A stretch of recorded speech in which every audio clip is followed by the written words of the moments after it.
this sort of initiative is part of the real manifestation of, and here I refer to the Valley Bay Development Initiative as much as the Wetlands Conference, the way in which we've invested over the last 20 years since the Heritage Conference was established in building a community-based heritage infrastructure. There are many parts to that infrastructure, which actually complements what the state does through its heritage services, but it's different to what the state does through its heritage services. Because the state owns a lot of property, whether that's built cultural heritage or whether it's natural heritage. They manage and they look after that, they designate, they have the executive responsibilities. But the Heritage Council's work with communities at this level is all about not necessarily that 20% of state-owned or designated sites, it's about the rest, the 80% of the countryside that is rich in biodiversity, that is rich in cultural heritage, and working and enabling and supporting local communities to get on with that. And I think that there are many parts to the infrastructure. I'm not going to give you a long explanation as to where they come from. The things that you would have heard of, like the National Biodiversity Data Centre, that's an initiative of the Heritage Council supported through the Minister's Department. The Irish World Times Network, again, community-based heritage, the Irish Landmark Trust. All of these are, if you like, something that has been built and that was established over the last 20 years. But the jewel in that crown, the absolute and utter jewel in that crown, is the Local Authority Heritage Officer Programme. Which is why I've moved out of the Minister's volunteers and our willingness to actually maintain and support that. That Local Authority Heritage Officer Programme extends across 28 counties now. And it's a very strategically focused program, because A, you get 28 charity tokens right the way across the country. No, that's impossible. Absolutely impossible. And I think it's knowing the work and the energy that charities put into making this local, regional, international, national conference a success. You are blessed, I have to say, having one of the most competent heritage officers in the whole of Ireland. The Monaghan, of course, deserves no less. And I just want to pay tribute here to Sherry. When Sherry asks you to do something, you will.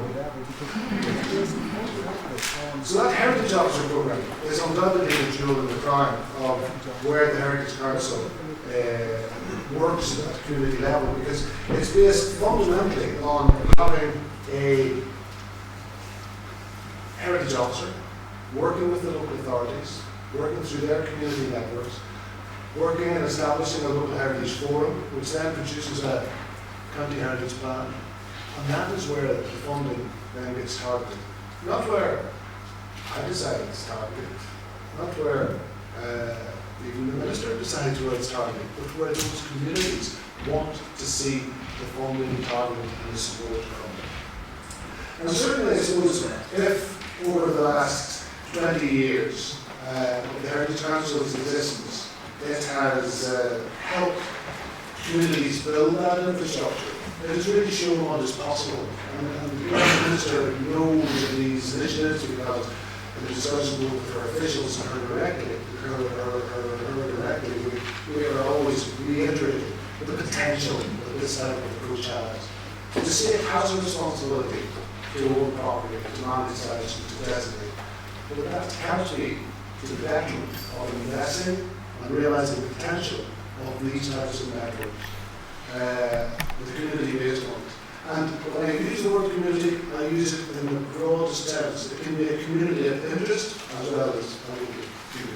It can be just people in Valley Bay, or it can be a group of conservators that want to preserve some piece of vital part of our culture and heritage.